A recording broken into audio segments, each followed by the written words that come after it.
항상 우리를 그리스도 안에서 이기게 하시고 우리로 말미암아 각처에서 그리스도를 아는 냄새를 나타내시는 하나님께 감사하노라.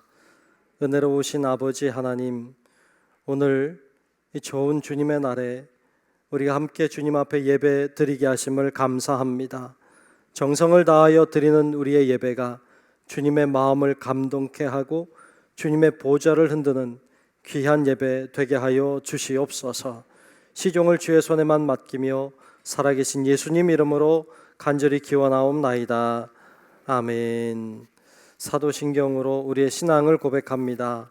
전능하사 천지를 만드신 하나님 아버지를 내가 믿사오며 그 외아들 우리 주 예수 그리스도를 믿사오니 이는 성령으로 잉태하사 동정녀 마리아에게 나시고 본디오 빌라도에게 고난을 받으사 십자가에 못 박혀 죽으시고 장사한 지 사흘 만에 죽은 자 가운데서 다시 살아나시며 하늘에 오르사 전능하신 하나님 우편에 앉아 계시다가 저리로서 산자와 죽은 자를 심판하러 오시리라.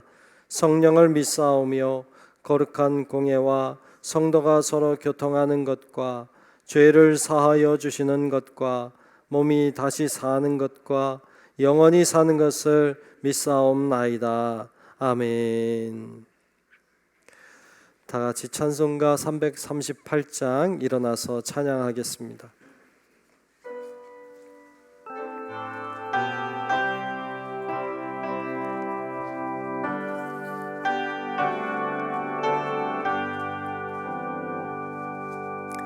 내 주를 가까이 하게 함은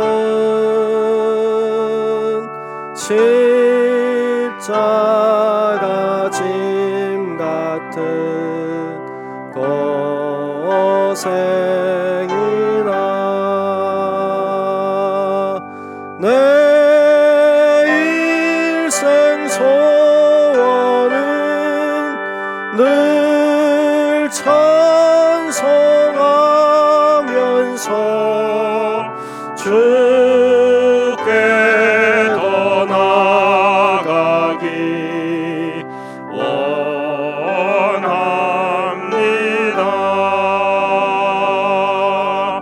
내 고생하는 것 옛야고비 돌베개 베고 잠갔습니다.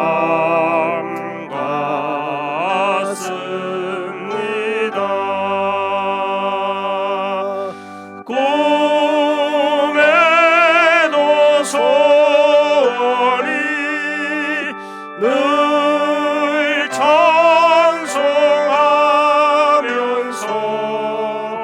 주께 더 나아가기 원합니다.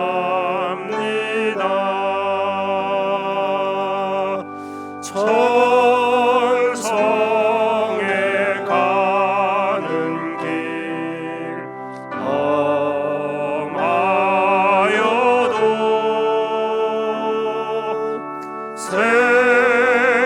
생명길 되나니 은혜로다. 천사 날 부르니 늘 찬송하면서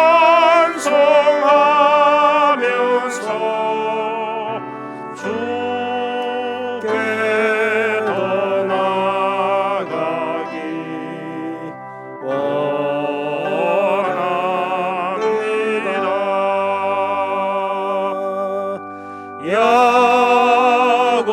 야곱이 잠 깨어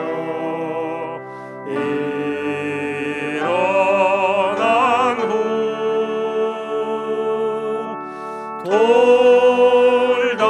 돌단을 쌓은 것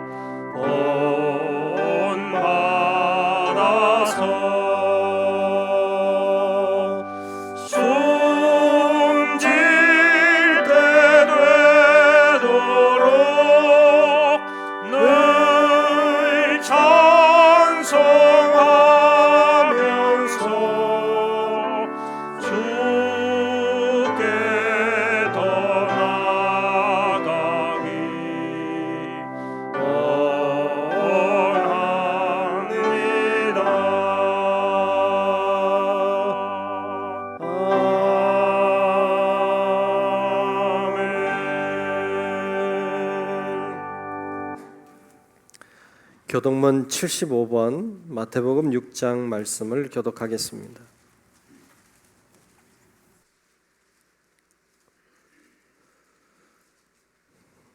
교독문 75번 마태복음 6장 말씀 교독합니다.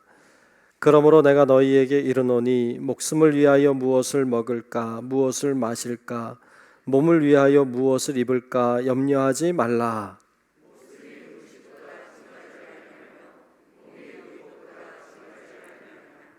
공중의 새를 보라. 심지도 않고 거두지도 않고 창고에 모아들이지도 아니하되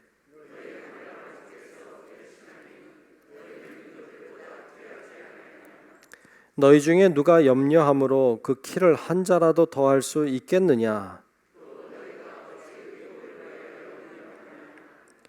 들의 백합화가 어떻게 자라는가 생각하여 보라. 그러므로 염려하여 이르기를 무엇을 먹을까 무엇을 마실까 무엇을 입을까 하지 말라.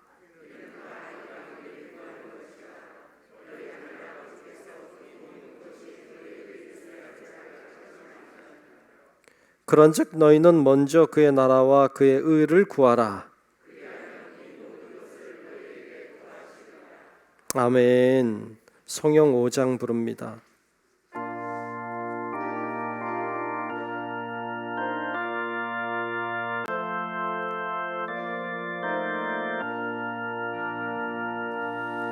이 천지가 만물들아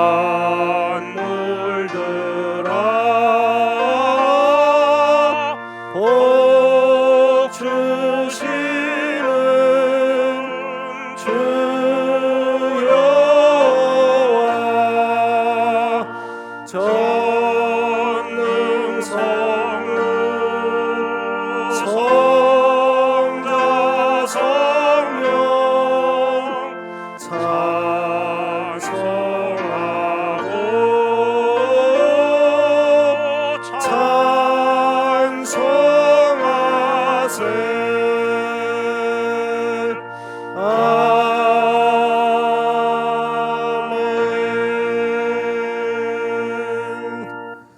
모두 자리에 앉겠습니다.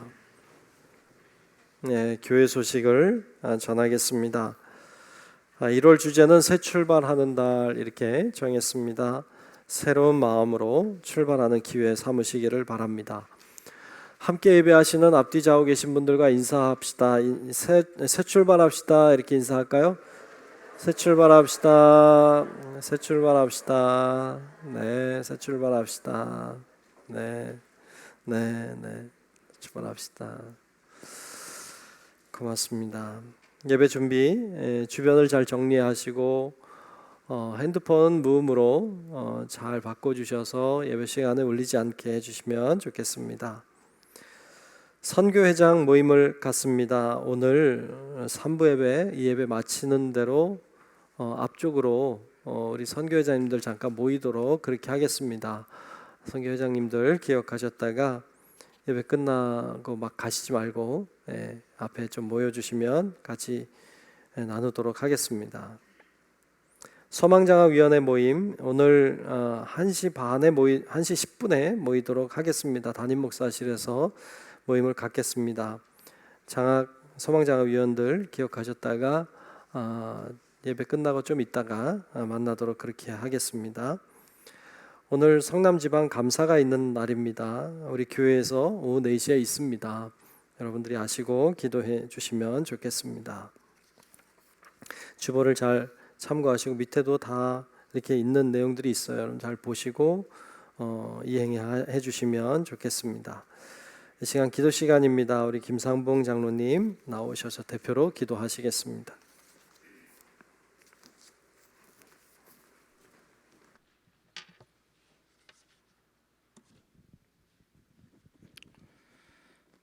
만왕의 왕이요 만유의 주가 되시며 오늘도 살아서 섭리하시는 하나님을 찬양합니다. 코로나19로 병든 이 땅 위에 상처받은 우리의 마음에 갈등과 분열로 갈라진 이 민족 위에 주님 임하여 주셔서 우리를 미쁘게 여기사 십자가의 사랑으로 용서하여 주시고 치유하여 주시옵소서.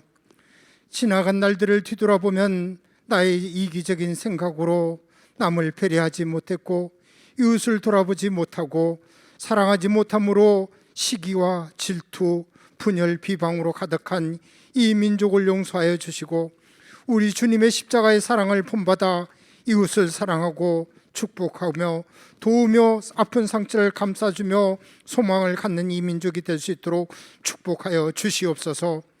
지난 한 주간도 주님의 크고 넘치는 사랑으로 인도하여 주셔서 어지러운 세상 속에서 주님의 사랑과 도우심으로 역경을 견디고 오늘 거룩한 주님의 날에 세상의 모든 무거운 짐을 십자가 앞에 내려놓고 머리를 숙여 싸우니 주님의 피 묻은 손으로 어루만져 주시고 십자가의 볼로 씻겨지는 주님의 은혜를 내겨 주시옵소서. 우리를 도우시는 하나님, 이전 것은 지나갔으니 보라 새 것이 되었다고 하신 주님, 2022년도도 시작한 지 벌써 한 달이 지나가고 있습니다. 하루빨리 우리의 일상이 코로나 이전으로 회복될 수 있도록 하나님이 개입하여 주시옵소서. 올해는 하나님의 지상 최대의 명령인 선교를 꿈꾸며 예수 그리스도의 증인으로 선교하는 교회라는 목표를 가지고 기도하며 시작하였는데 코로나라는 불청객 앞에 남의 탓만하는 상황에 한숨만 쉬고 있습니다. 우리들에게 기도의 열정을 주시고 지혜를 주셔서 이도 코로나 시대를 개창하며 헤쳐나가게 도와주시옵소서. 우리 중부교회가 50년의 역사 속에 이제 지역의 개발이라는 현실 앞에 이전과 새 건축이라는 큰 숙제를 풀어야 합니다. 하나님이 기뻐하는 성전을 위해 온 성도님들이 지혜와 마음을 모으게 하시고 기도할 때 하나님이 앞서가며 길을 열어주시고 축복하여 주시옵소서. 성령을 받고 땅끝까지 이르러 내 증인이 되라고 명령하신 주님, 우리 중부교회를 통하여 선교사님들을 파송하게 하시고 물심양면으로 돕는 교회로 세워주심을 감사합니다. 이제 교회 창립 50주년 기념으로 남아공에 세워지는 복음의 능력교회를 축복하여 주시옵소서. 건축을 위해서 진행 중에 있사오니 주님이 함께하여 주시고 건축에 참여하는 손길들 도우사 아름다운 주님의 교회가 완공되어 줄 수 있도록 축복하여 주시옵소서. 어려움 당하지 않도록 앞서가며 인도하여 주시고 세워지는 교회를 통하여 남아공의 복음 전파의 산지가 되어줄 수 있도록 축복하여 주시옵소서. 말레이시아의 임마누엘 교회와 스리랑카, 탄자니아, 뉴질랜드 등의 선교사님들과 가족들 주님의 오른손으로 붙잡아 주시고 모세의 지팡이를 들려주셔서 광야를 인도하시던 하나님의 기적을 체험하며 승리하는 선교지가 되게 하여 주시옵소서. 국내의 지교회들과 도우는 교회 위에도 함께 하시고 이 시간도 우리와 함께 기도하며 예배로 나갈 때 하나님께서 영광받아 주시옵소서. 사랑의 하나님, 이 시간도 주의 몸된 자리 안에 세워주신 담임 목사님을 주님의 오른팔로 붙잡아 주셔서 영육간에 강건하게 하여 주시고 말씀의 능력을 더하사 말씀을 선포할 때마다 듣는 자마다 마음 문이 열려지게 하시고 생명이 넘쳐나는 달고 올묘한 말씀으로 우리의 가슴에 가득 차게 하시고 성도들을 위하여 손을 얹고 기도할 때마다 병든 자가 나음을 얻고 절망하던 자가 소망을 얻으며 축복과 성령의 임재가 이루어지는 기도가 되게 하여 주시옵소서. 이 시간도 주의 사자님의 말씀을 듣는 우리들 마음 문을 활짝 열게 하시고 말씀을 아멘으로 받아서 어지러운 세상을 살아갈 때 삶의 이정표가 되어지는 말씀이 되게 하여 주시옵소서. 우리를 도우신 하나님, 이 시간 아름다운 찬양으로 예배를 돕는 성가대원들을 축복하시사 아름다운 찬양이 하나님을 기쁘게 하는 찬양이 되게 하시고 어린 심령을 가르치는 교사들에게 지혜의 열정을 허락하여 어린 심령들에게 하늘나라의 진리를 전하기에 부족하지 않도록 기도와 말씀으로 무장하게 하시고 예배 안내, 차량 봉사 그리고 보이지 않는 곳에서 묵묵히 숨어서 수고하는 손길들을 축복하사 이 땅 위에 기름진 것으로 복을 받는 축복의 삶이 되게 하여 주시옵소서. 이 시간 드려지는 예배가 병실에서, 가정에서, 일터에서 어떠한 상황에서 드려질지라도 우리의 마음과 정성을 담아 드려지는 예배가 되게 하셔서 오직 하나님께만 영광이요 우리들에게 은혜로 채워지는 시간 되기를 간절히 소망하며 부활하여 우리의 소망이 되어 주신 예수 그리스도의 거룩하신 이름 받들어 간절히 기도하옵나이다.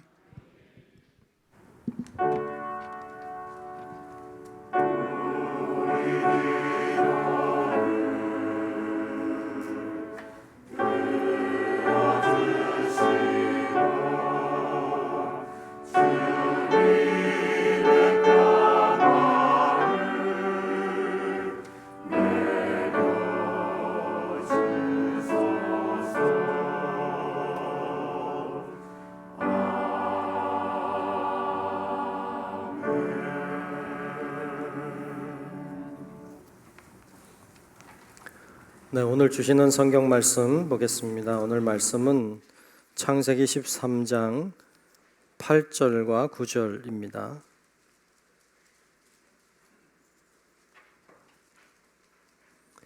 창세기 13장 8절과 9절 말씀을 보겠습니다.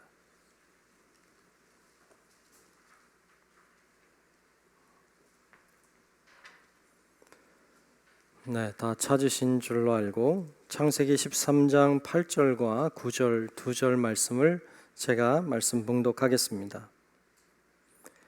아브람이 롯에게 이르되 우리는 한 친족이라 나나 너나 내 목자나 네 목자나 서로 다투게 하지 말자. 내 앞에 온 땅이 있지 아니하냐. 나를 떠나가라. 내가 좌하면 나는 우하고 내가 우하면 나는 좌하리라.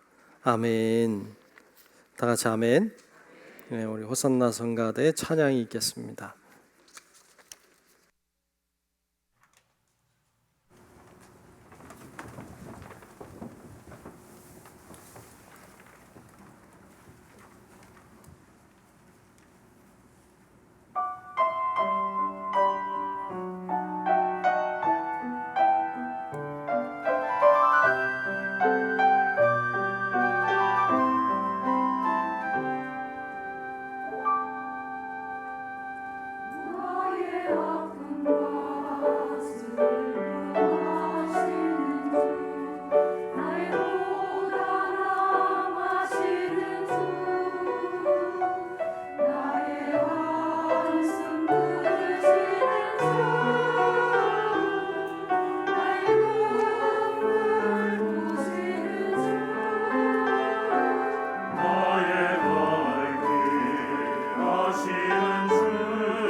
귀한 찬양 고맙습니다. 오늘도 주의 은혜가 함께 예배한 우리 모두 위에 다 임하시기를 주의 이름으로 축복합니다. 아멘. 아브라함에게 배우다 두 번째 시간입니다. 오늘은 위기 탈출이란 제목으로 말씀을 같이 나누려고 합니다. 하나님이 어느 날 아브라함에게 나타났습니다. 그리고 고향과 친척과 아버지의 집을 떠나라. 그 말씀을 들은 아브라함이 하나님의 말씀을 듣고 순종했습니다. 떠나는 것이 결코 쉽지 않았습니다만 떠났습니다. 그리고 주님이 예정하신 땅을 향해 나아갔습니다. 결국 가나안 땅에 도착을 하게 됐죠. 그가 하나님의 말씀을 듣고 떠나는 건 쉬운 일이 아니었어요. 순종하는 건 쉬운 일이 아니었어요. 그런데 순종했어요. 여러분, 하나님의 말씀에 순종하면 어떤 일이 일어나야 될까요? 축복이 있어야죠. 잘 돼야죠. 뭔가 좋은 일이 있어야죠. 그러면 좋겠는데 아브라함은 그렇지 않았어요. 오히려 고난이 있었어요. 힘든 문제가 있었어요. 어려웠습니다. 여러분 인생을 살아오셔서 잘 아시지만, 여러분 인생 살아오셔서 잘 아시겠지만 인생이 쉽든가요? 살아오는 게 쉬웠나요? 우리 교인들 만나서 이렇게 이야기들을 나눠보고 또 살아온 이야기들을 이렇게 들어보면 기가 막힌 일들이 참 많았더라고요. 야, 어떻게 그렇게 사셨을까? 이런 생각이 드는 분도 많고, 책을 쓰면 좋겠다. 책을 쓸 만하다. 이런 분들도 참 많이 계시고요. 기적 같은 인생을 사셨다. 이런 분들도 계시고, 듣다 보면 눈물이 나는 분도 계시고. 가만히 보니까 인생을 쉽게 살아오신 분들이 별로 안 계신 것 같아요. 다 나름의 사연들을 가지고 사셨더라고요. 사는 게 쉽지 않더라 말이죠. 그러면 하나님의 말씀대로 순종하며 살면 좀 다른가요? 예, 다르죠. 다르긴 한데 그렇다고 해서 고난이 없어지나요? 문제가 없어지나요? 그렇지 않더라 말이죠.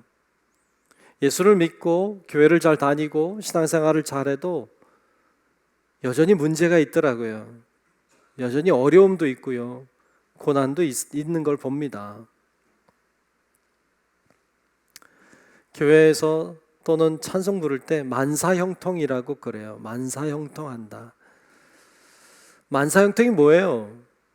만사, 모든 일이겠죠. 만 가지 일. 모든 일이 형통한다. 다 잘 된다. 다 그냥 좋은 일만 있다. 뭐 이런 거겠죠. 만사가 다 모든 문제가 사라진다. 정말 그런 인생이 있나요? 만사가 형통한 사람이 있을까요? 성경에서 혹은 우리가 교회에서 말하는 만사형통이란 내 뜻대로 다 되는 거 아니에요. 내가 원하는 대로 다 되는 걸 만사형통이라고 말하지 않아요. 동화책에 나오는 도깨비 방망이처럼 그냥 뭐 뚝딱하면 나오는 이런 걸 만사형통이라고 말하지 않아요. 성경에서 말하는 만사형통이란 내 뜻대로 되는 게 아니라 하나님의 뜻대로 되는 거예요. 그것을 우리는 만사형통이라 그래요. 내 뜻대로 되는 게 아니고 하나님의 뜻대로 되는 것. 근데 하나님의 뜻이라고 하는 게 우리가 다 편안하게 되는 건 아니더라고요. 문제가 없어지는 게 하나님의 뜻이 아니더라고요. 그래서 예수 믿어도 여전히 문제도 있고 고난도 있고 어려움도 있어요. 문제는 뭐냐 하면 그 고난과 문제와 어려움을 어떻게 이겨내느냐 하는 게 세상과는 달라요. 그게 믿는 사람은 다른 게 있는 거예요. 우리가 아브라함에게서 그걸 배우려고 해요.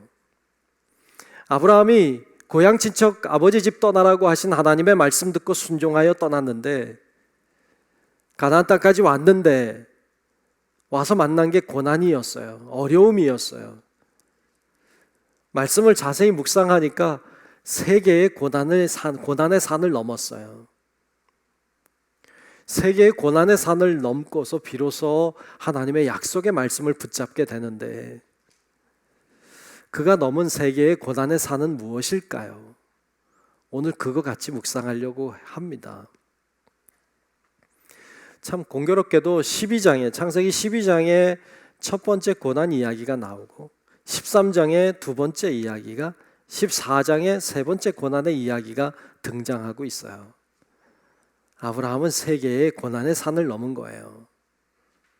어떤 산을 넘었고 어떻게 극복했는지를, 이겨냈는지를, 어떻게 위기를 탈출했는지를 우리가 아브라함에게서 배우려고 합니다. 오늘 말씀을 통해 우리가 고난이 깨달아지는 은혜가 있기를 주의 이름으로 축복합니다. 첫 번째 이 아브라함이 넘은 고난은 외적인 고난이라고 하는 이 산이었어요. 외적인 고난. 그가 만난 고난은 구체적으로 기근이라고 하는 고난이었어요.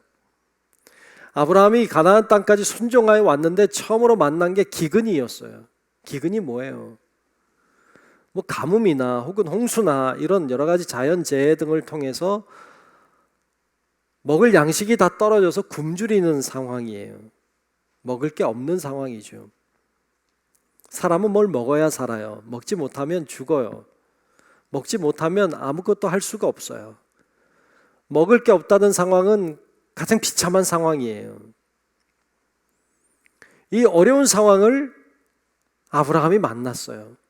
하나님 말씀에 순종했는데 얻은 게 기근이에요. 이 기근을 맞이하게 되었을 때 아브라함이 가나안 땅을 떠납니다. 그리고 애굽으로 도망가요. 왜? 너무 기근이 심했어요. 그래서 오늘 창세기 12장 10절에 보면 그걸 이렇게 표현하고 있어요. 창세기 12장 10절에 보면 그 땅에 기근이 들었으므로 아브라함이 애굽에 거류하려고 그리로 내려갔으니 이는 그 땅에 기근이 심하였음이라 그랬어요. 기근이 심해서 애굽으로 도망간 거예요. 여러분 어때요? 여러분들은 고난이 만약에 찾아온다, 어려움이 왔다, 그러면 여러분들은 어떻게 대처하십니까? 고난이 왔을 때 여러분 어떻게 대처하세요? 크게 두 종류의 대처하는 방법이 있더라고요. 크게 보면 하나는 고난을 피하는 거예요. 도망가는 거죠. 회피하는 거예요. 또 하나의 방법은요, 고난과 맞서는 거예요. 싸우는 거예요. 이기려고 하는 거예요. 여러분들은 도망가는 스타일이에요? 맞서는 스타일이에요? 뭐 대답을 안 하니까 하나도 모르겠는데, 도망가는 스타일인가요? 맞서 싸우는 스타일인가요?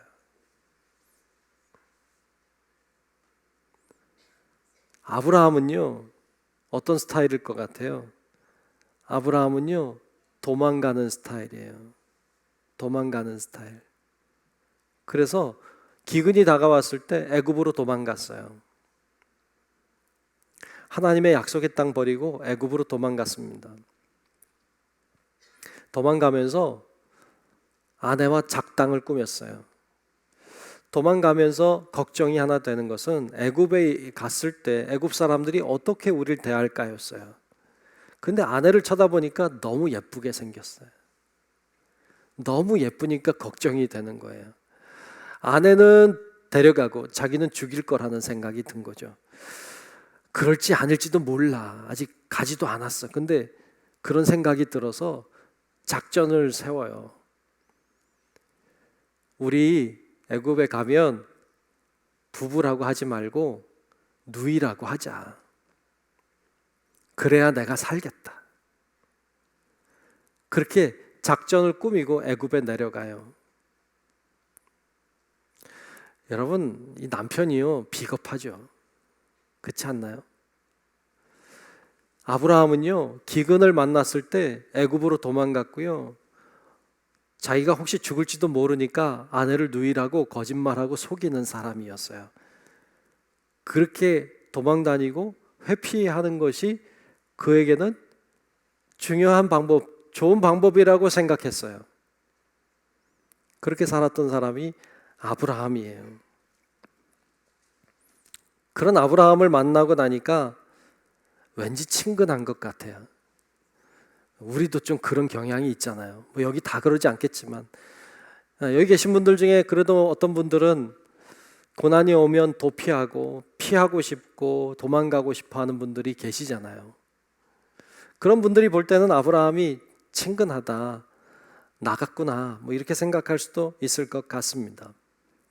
그런데 여러분, 피하는 게 되는 게 있는가 하면 되지 않는 게 있어요. 다 피할 수 있든가요? 다 도망갈 수 있든가요? 다 고난이 비껴가든가요? 그렇지 않더라 말이죠. 한 열흘 됐나요? 저 남태평양에 있는 통가라고 하는 나라 이야기가 있었어요. 저는 그런 나라가 있는지도 몰랐어요. 근데 그 해저 화산이 폭발했다는 거 아니에요. 쓰나미가 몰려와서 큰 피해를 입었다고 하죠. 조그마한 섬나라인데 인구가 몇 명 안 되더라고요. 80%가 피해를 입었다. 뭐 그런 기사 봤어요. 그런 일이 일어날 줄 알았을까요? 근데 그런 일이 일어났어요. 고스란히 당할 수밖에 없는 게 인간이에요. 특별히 자연재해 앞에 인간이 아직도 속수무책인 걸 봅니다. 감당이 안 돼요.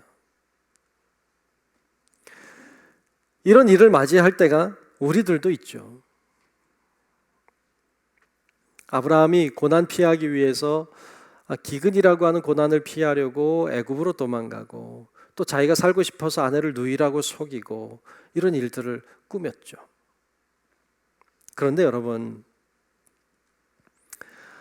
아브라함이 이 기근의 문제, 이 죽음의 문제를 해결하기 위해서 피했어요. 도망갔어요. 거짓말했어요. 작전을 꾸몄어요. 잔머리를 썼죠. 이렇게 해서 그 문제를 해결했나요? 그 문제가 해결됐던가요? 여러분, 결론적으로는 해결이 됐어요. 그런데 아브라함이 그렇게 해서 해결이 된 건가요? 아니요, 그렇지 않아요. 아브라함이 그렇게 해서 문제가 해결된 게 아니었어요. 어떻게 할 수 있나요? 성경을 자세히 보니까 이런 구절이 나와요. 창세기 12장 17절에 보면 이렇게 성경은 이야기해요. 여호와께서 아브라함의 아내 사레의 일로 바로와 그 집에 큰 재앙을 내리신지라 그랬어요. 이 일 때문에 하나님이 바로의 집에 재앙을 내렸다는 거예요. 재앙을 내려서 다 알게 됐어요. 그리고 돌아가게 만듭니다. 즉 다시 얘기하면 기근이라고 하는 고난이 찾아왔을 때 아브라함이 회피하고 도망가고 작전을 꾸미고 작당을 해가지고 그 문제를 해결한 게 아니라 이 문제 해결은 하나님이 하셨어요. 이 믿음이 여러분 안에 있기를 축복합니다. 문제 해결의 열쇠는 우리 손에 있지 않아요. 하나님께 있어요. 그런데 하나님이 아무나 그렇게 하지 않아요. 아무에게나 그렇게 하나님이 역사하지 않아요. 그러면 왜 아브라함에게 역사했나요? 아브라함이 하나님의 말씀을 듣고 순종했어요. 하나님 안으로 들어왔어요. 하나님의 말씀을 따라갔어요. 아브라함이 하나님의 사람이 되자 하나님이 아브라함을 돌보기 시작한 거예요. 중요한 건 뭐냐 하면 우리가 기근이나 그 밖에 여러 가지 고난을 우리가 당하느냐 당하지 않느냐가 중요한 게 아니라 우리가 주님 안에 있느냐가 중요한 거예요. 우리가 그리스도 안에 주님 안에 있으면 하나님이 우리를 돌보아 주시고 우리를 인도해 주실 줄로 믿습니다. 이 믿음이 필요합니다. 이 믿음이 있어야 돼요. 그래서 우리가 주님 안에 있는다고 하는 건 너무 좋은 말이에요. 그리스도 안에 있다는 것.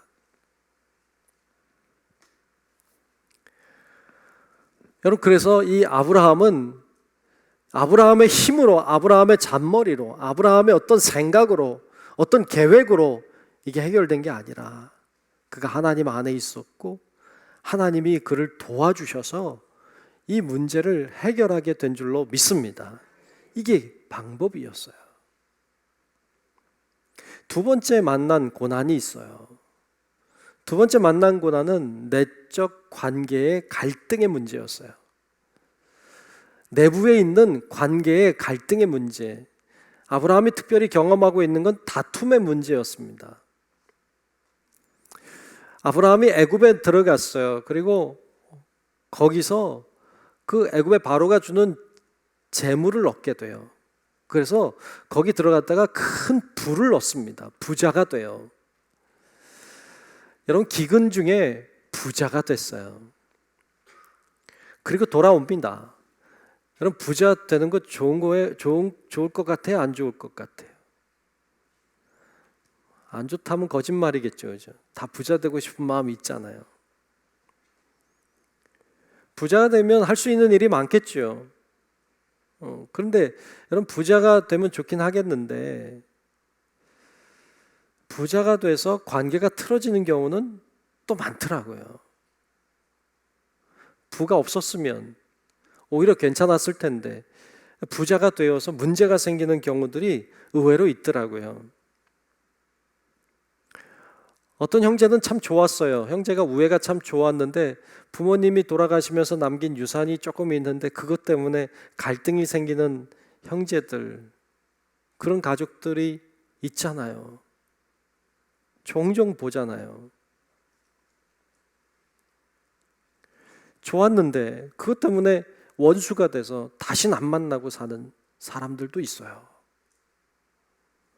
어떤 사람은 사업을 한다고 했는데 잘 되니까, 그러니까 친구들과 관계가 멀어지는 경우들도 있고요. 어떤 사람은 복권에 당첨되니까요, 좋긴 좋은데 사람들이 자기를 죽일 것만 같고 돈 뺏어갈 것 같고 친구들 만나면 돈 꺼달라고 할 것 같고 못 만난대요. 차라리 없었으면 괜찮았을 텐데 그게 있고 나니까 그런 문제들이 생기는 것을 봅니다. 아브라함도 그랬어요. 아브라함도 괜찮았어요. 롯과 조카 롯과 잘 지냈어요. 근데 부자가 되고 나니까 롯과 부딪히는 거예요. 자꾸 부딪혀요. 아브라함의 목자들, 아브라함의 양을 치는 목자들, 그리고 롯의 양을 치는 목자들이 자꾸 부딪혀요. 다퉈요. 싸워. 서로 좋은 땅을 차지하려고 했겠죠. 이권 다툼이 있었던 거죠. 서로 싸우는 거예요. 자꾸 다투는 거예요. 이거 어떻게 하면 좋을까요? 아브라함은 한 가지 하나님의 생각을 가지고 롯에게 다가가 이야기합니다. 이렇게 이야기해요. 오늘 우리가 읽은 본문 말씀이에요. 창세기 13장 8절 9절 말씀인데, 오늘 본문 말씀을 보면 이거 아브라함이 롯에게 이렇게 권하는 말이에요. 읽어볼게요. 아브라함이 롯에게 이르되 우리는 한 친족이라 나나 너나 내 목자나 내 목자나 서로 다투게 하지 말자. 좋죠. 어떻게? 내 앞에 온 땅이 있지 아니하냐? 나를 떠나가라. 내가 좌하면 나는 우하고 내가 우하면 나는 좌하리라. 너가 왼쪽 가면 나는 오른쪽 갈 테니까, 너가 오른쪽 가면 내가 왼쪽 갈 테니까 우리 서로 떨어져 살자. 이렇게 말합니다. 이건요, 하나님의 지혜였어요. 하나님의 지혜였어요. 여러분, 이게 하나님의 지혜인지 아니면 사람의 생각인지를 구별할 수 있는 여러 가지 기준들이 있어요. 근데 아주 중요한 기준, 이게 하나님의 말씀인지 아니면 내 생각인지를 구별하는 아주 중요한 기준 중에 하나가 욕심이에요. 욕심. 하나님의 지혜 속에는 욕심이 들어있지 않아요. 근데 우리의 생각 속에는 욕심이 들어있어요. 이걸 잘 구분할 수 있어야 돼요. 지금 아브라함이 롯에게 권면하는 거예요. 네가 좌하면 내가 우하고 네가 우하면 내가 좌할게. 아브라함은요 삼촌이에요. 그는 조카입니다. 어떻게 보면 삼촌이 이렇게 말할 수 있죠. 내가 우하면 넌 좌해. 내가 좌하면 너가 우해. 이렇게 말해도 되겠죠. 이건 누구 생각? 이건 아브라함의 생각이죠. 하나님의 지혜는 그렇지 않았어요. 하나님의 지혜는요 욕심이 들어있지 않아요. 너가 먼저 선택해. 나머진 내가 할게. 그래서 이 다툼의 문제가 해결되는 것을 보여줍니다. 우리에게도 그런 문제가 다가올 수 있어요. 우리에게도 어떤 관계의 문제, 내적인 어떤 관계의 갈등의 문제들이 우리들에게도 올 수 있어요. 어떻게 해결하면 좋을까요? 아브라함을 통해 배우게 되는 것은 하나님께 구하는 거예요. 뭐를? 하늘의 지혜를. 하나님 나에게 하나님의 지혜를 주십시오. 인간의 욕심이 아닌, 내 생각이 아닌, 내 주장이 아닌 하나님의 지혜를 주십시오. 그리고 하나님이 주시는 지혜로 나아가면 문제가 풀리는 역사를 경험하게 될 줄로 믿습니다. 이게 아브라함이 한 해결의 방법이었어요. 하나님의 지혜로 내적인 관계의 갈등의 문제를 해결해 나갔습니다. 세 번째로 그가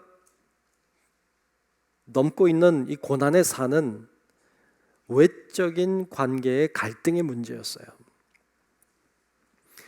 아브라함이 특별히 경험한 건 전쟁의 문제였습니다.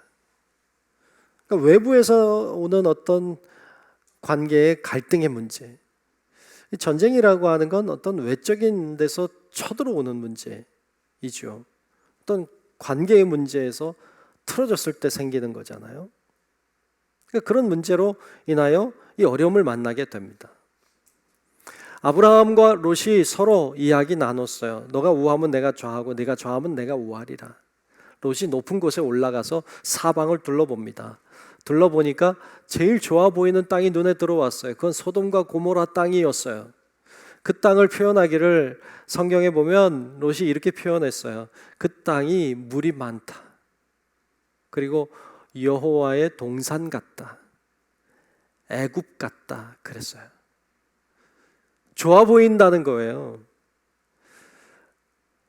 롯이 다 보다가 그게 제일 좋아 보였어요. 그래서 그쪽을 선택했어요. 그리 갑니다. 그런데 성경은요 이렇게 그 땅을 표현해요. 말씀해 보면 창세기 13장 13절에 이렇게 표현해요. 소돔 사람은 여호와 앞에 악하며 큰 죄인이었더라. 거긴 악했어요. 그건 죄인이었어요.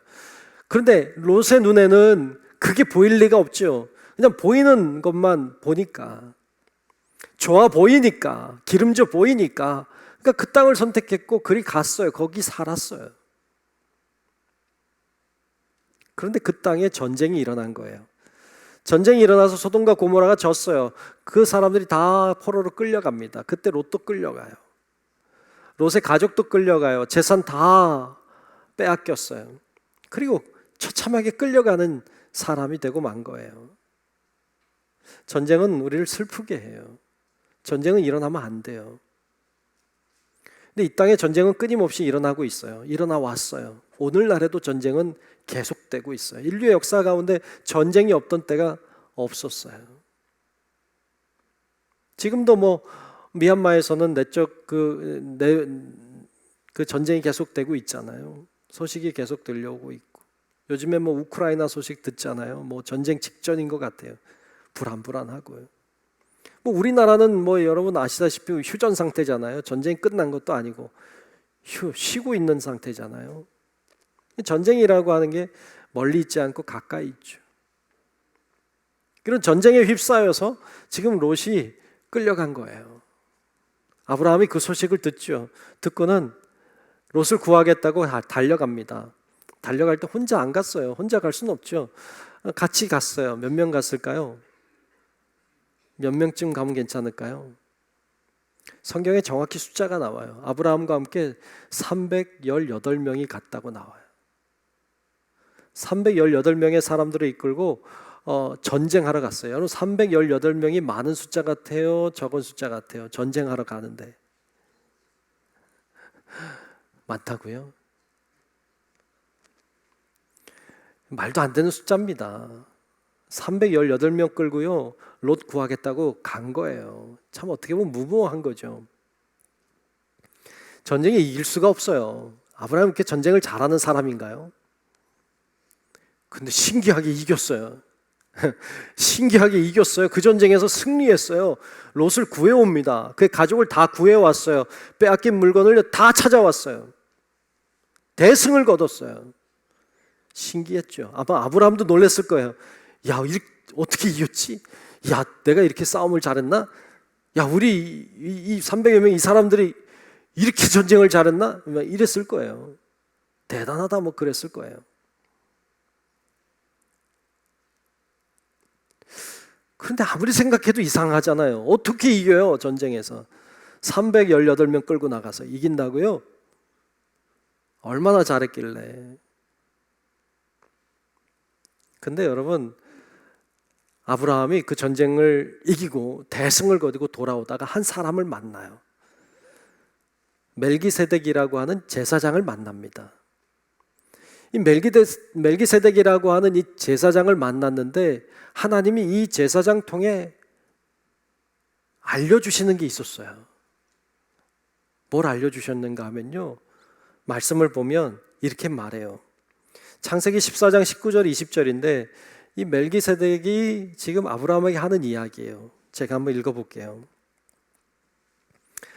그가 아브라함에게 축복하여 이르되 천지의 주제이시요 지극히 높으신 하나님이여 아브라함에게 복을 주옵소서.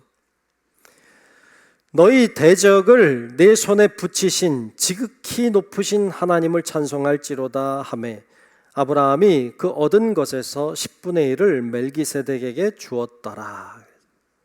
아멘. 여기 보면 대적을 내 손에 붙이신 지극히 높으신 하나님을 찬송할지로다 그랬어요. 하나님이 멜기세덱을 통해서 알게 했어요. 전쟁에서 이긴 비결이 뭔지. 비결이 그거였어요. 하나님이 대적을 아브라함의 손에 붙여주셨다는 거예요. 즉 이 전쟁에 어떻게 이겼어요? 아브라함이 대단해서요? 병사가 많아서요? 능력이 뛰어나서요? 전술이 뛰어나서요? 아니에요. 다 아니에요. 하나의 비결은 하나님이 이기게 해주셔서요. 이거 알았어요. 멜기세덱 통해 그거 깨달았어요. 깨닫고 나서 멜기세덱에 10분의 1을 주었다는 거예요. 왜? 그 말이 맞으니까. 그 말을 인정한 거예요. 어떻게 전쟁에서 이겼어요? 하나님이 도우셔서 이겼어요. 하나님이 함께 해주셔서 이겼어요. 이걸 안 거예요. 오늘 우리들이 전쟁을 경험하지는 않길 바랍니다. 그래서는 안 돼요. 근데 만에 하나 정말 전쟁이 일어났다고 합시다. 너무 두려워하지 마십시오. 우리가 주 안에 있기만 하면 하나님이 우리를 지키시고 돌보시고 우리 인도해 주실 줄로 믿습니다. 이게 믿음이에요. 이건 세상 사람들이 가지지 못하는 믿음이에요.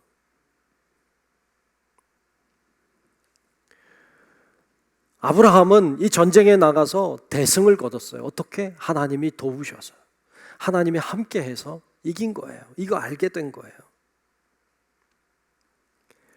다윗이 골리앗과 전투하러 나갑니다.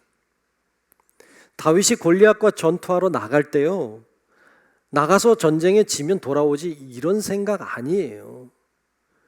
나가서 지면 죽는 거예요. 나갔다가 제가 죽지 않으면 내가 죽는 거예요. 둘 중에 하나. 그거 가지고 나간 거지 돌아올 거 생각 안 해요. 못했어요. 다윗이 골리앗 앞에 전쟁하러 나갑니다. 나가면서 이렇게 말해요. 사무엘상 17장 37절에 보면 47절에 보면 이렇게 말해요. 또 여호와의 구원하심이 칼과 창에 있지 아니함을 이 무리에게 알게 하리라. 칼과 창으로 전쟁 이기는 거 아니라는 거예요. 전쟁은 여호와께 속한 것인즉 그가 너희를 우리 손에 넘기시리라. 전쟁은 하나님께 속했다. 생명은 하나님께 속한 것이다. 이 믿음 가지고 다윗이 나아간 거예요. 하나님이 이 전쟁 이기게 하신다고 믿고 나간 거예요. 결국 우리 아는 것처럼 다윗이 골리앗을 거꾸로 때려요. 다윗이 한 거 아니에요. 하나님이 하신 거지. 이 믿음이 여러분 안에도 있기를 축복합니다. 이 믿음을 가지십시오. 다윗이 시편에 보면 전쟁에 대해서 이런 고백을 하고 있어요. 시편 140편 7절에 보면 이렇게 고백해요. 내 구원의 능력이신 주 여호와여, 전쟁의 날에 주께서 내 머리를 가려주셨나이다. 놀랍잖아요. 전쟁에 나갔어요, 다윗이. 근데 그는 경험한 거예요. 하나님이 내 머리를 가려주셨다. 수많은 화살과 창과 칼로부터 하나님이 내 머리를 가려주셨다. 그래서 내가 살았지. 아니면 난 죽었다는 거예요. 시편 27편 3절에도 이렇게 노래합니다. 군대가 나를 대적하여 진칠지라도 내 마음이 두렵지 아니하며 전쟁이 일어나 나를 치려할지라도 나는 여전히 태연하리로다 그랬어요. 어떻게 가능해요? 믿는 게 있으니까 가능하죠. 그는 하나님을 믿었어요. 하나님을 신뢰했어요. 하나님이 나와 함께 하신다고 믿었어요. 믿음은요, 그냥 평온할 때 역사하는 게 아니에요. 믿음은 이처럼 전쟁과 같은 상황, 고난의 상황에 빛을 발하는 거예요. 그런데 평상시에 믿음 좋은 것 같은데 고난이 오고 어려움이 오면 그 믿음이 어디 갔는지 찾아볼 수가 없는 분들이 계세요. 과연 믿음은 있었던 건지 이런 생각이 들 정도로 안타까울 때가 있어요. 전쟁과 같은 고난과 어려움의 상황이 우리에게 온다 할지라도 아브라함은 그것을 하나님이 도우신다는 믿음으로 잘 이겨내고 감당했습니다. 우리도 그와 같은 믿음으로 잘 감당하는 성도 여러분들 되시길 주의 이름으로 축복합니다. 그래야 합니다. 우리가 어떤 어려움을 만나고 어떤 고난을 당할지 모릅니다. 우린 앞일을 전혀 모릅니다. 하나님의 말씀에 순종하고 주님을 따라가고 믿음 생활하고 교회 잘 다니면 고난이 사라지면 얼마나 좋겠어요. 근데 그렇지 않더라 말이죠. 고난이 우리들에게 있고 어려움도 옵니다. 하지만 예수 믿는 사람은 좀 다릅니다. 그 고난을 대하는 자세가 달라요. 달라야 돼요. 그게 믿음 있는 거예요.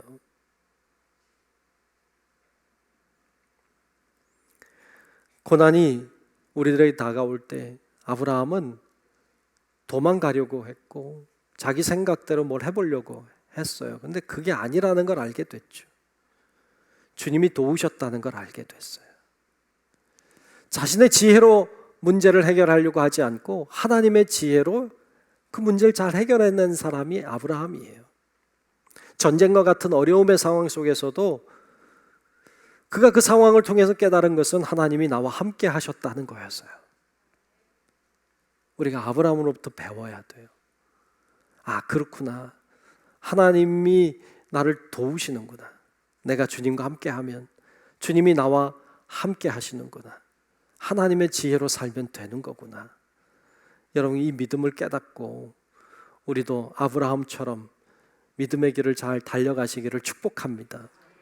아브라함이 고난의 산을 넘었어요. 아브라함이라고 하는 이 믿음의 조상, 이 훌륭한 하나님의 사람이 세워지기까지는 아무 문제 없이 잘 가다 된 게 아니에요. 고난이 많았어요. 넘어야 될 산들이 많았어요. 근데 잘 감당했어요. 여러분, 이 고난을 통해서 그는 하나님을 배웠어요.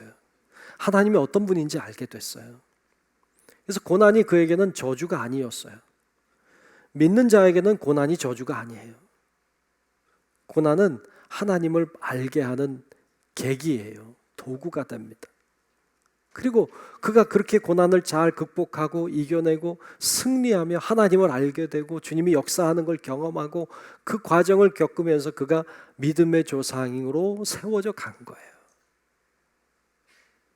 오늘 우리들도 어려운 가운데 있는 분들도 계실 거예요. 잘 감당해내세요. 하나님을 배우세요. 주님을 경험하세요. 여러분들이 성장하십시오. 그러므로 여러분들이 아브라함처럼 큰 사람 되면 여러분들을 통해 수많은 사람들이 살아나는 놀라운 역사를 보게 될 줄로 믿습니다. 그렇게 잘 세워져 가는 우리 성도 여러분들 되시기를 다시 한번 주의 이름으로 축복합니다. 기도하겠습니다. 하나님 고맙습니다. 오늘 저희들 말씀 나눴습니다. 어떤 고난과 어떤 어려움이 온다 할지라도 하나님이 도우신다는 믿음으로, 함께 하신다는 믿음으로, 하나님이 주시는 지혜가 있다는 믿음으로 잘 감당하고 이겨내서 정말 아브라함이 믿음의 조상으로 선 것처럼 우리도 큰 하나님의 사람들로 다 세워지는 우리 모든 성도들 되게 하여 주시옵소서. 예수님 이름으로 간절히 기도하옵나이다. 아멘. 우리 같이 찬송하겠습니다. 찬송가 390장 부르겠습니다.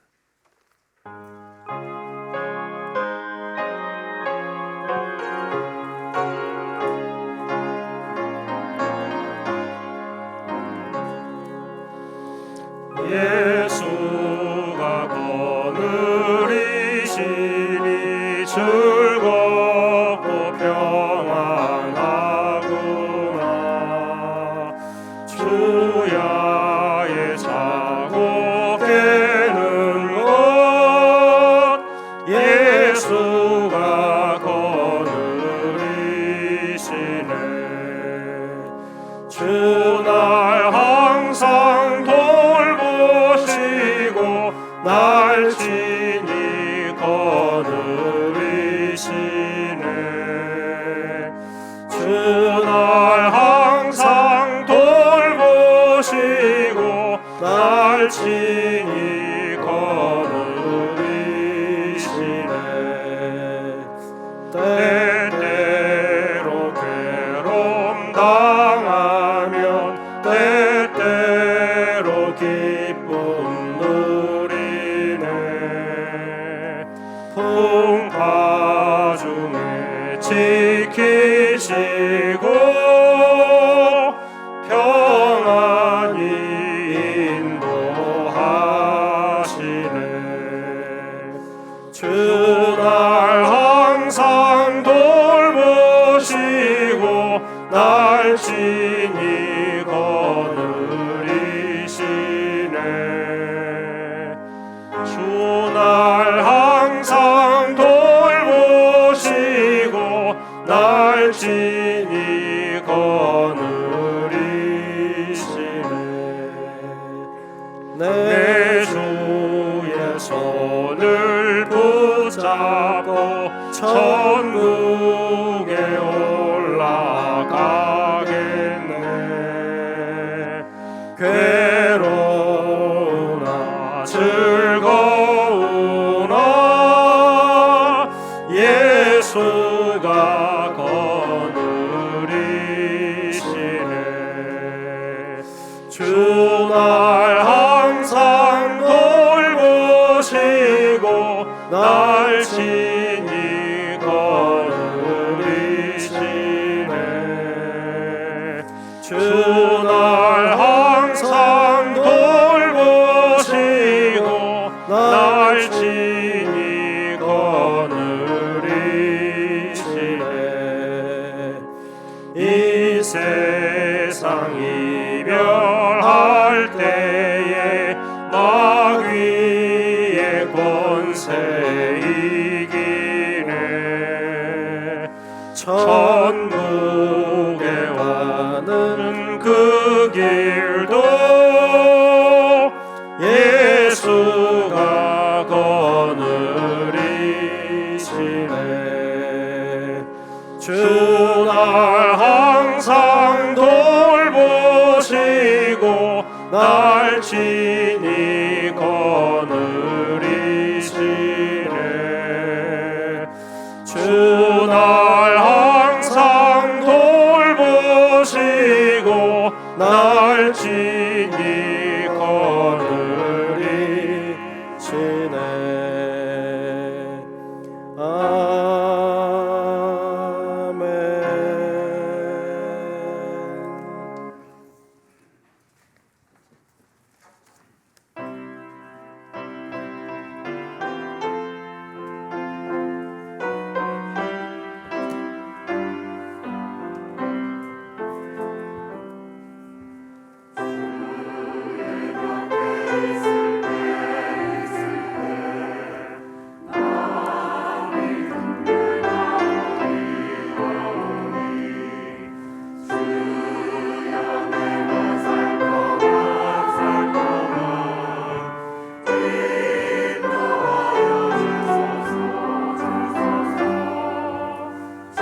네, 모두 일어나셔서 감사하라 찬양하며 드리신 예물 봉헌하겠습니다.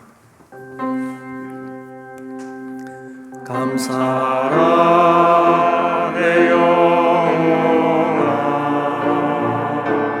감사하라 내 영혼아 내 속에 있는 것들아 다 감사하라.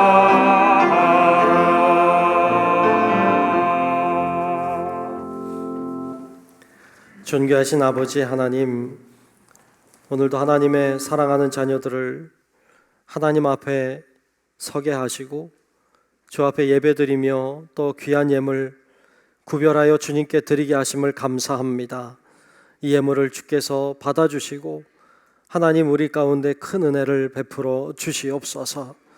하나님의 놀라우신 은혜와 사랑 속에 우리가 있음을 늘 잊지 않게 하시고 하나님의 은혜에 감사할 때 더 큰 감사의 조건들이 있는 것을 보게 하시고 하나님 앞에 더욱 감사함으로 나아가는 저희들 되게 하여 주시옵소서.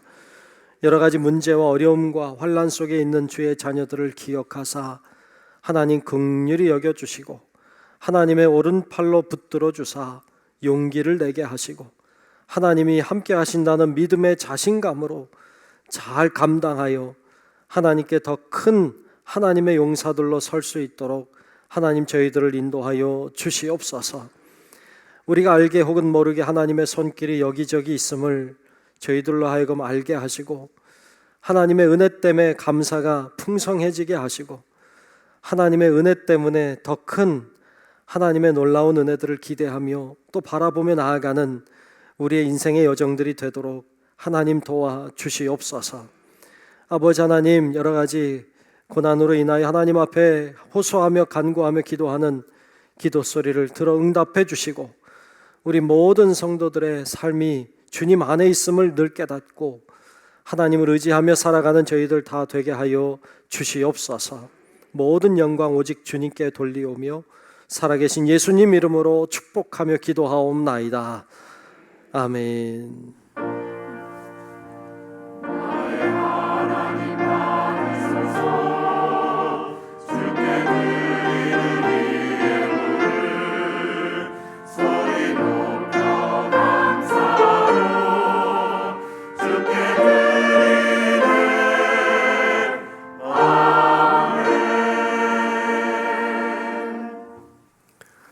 결단 찬송 630장 함께 부르겠습니다.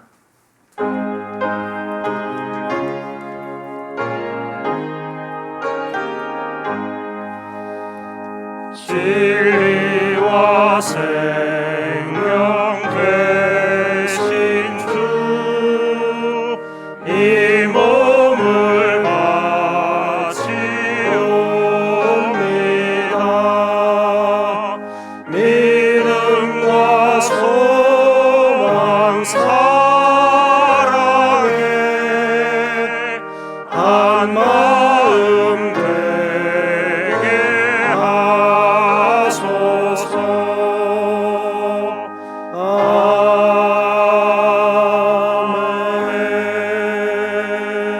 아멘. 지금은 우리의 영원한 구원자이신 예수 그리스도의 크신 은혜와 하늘 아버지의 만극하고 위대하고 놀라운 사랑하심과 성령님의 감화, 감동, 인도, 보호, 교통하시는 그 크고 놀라우신 그 은총이 이 시간 아브라함처럼 우리도 하나님의 도우심을 믿고 하나님이 함께 하심을 믿으며 하나님이 주시는 지혜와 능력으로 그 믿음으로 살기를 소망하는 우리 사랑하는 모든 성도들 머리 위에 우리의 가정과 직장과 사업체와 우리 교회와 이 나라 민족과 온 인류 위에 이제로부터 영원토록 함께 하시기를 간절히 축원하옵나이다.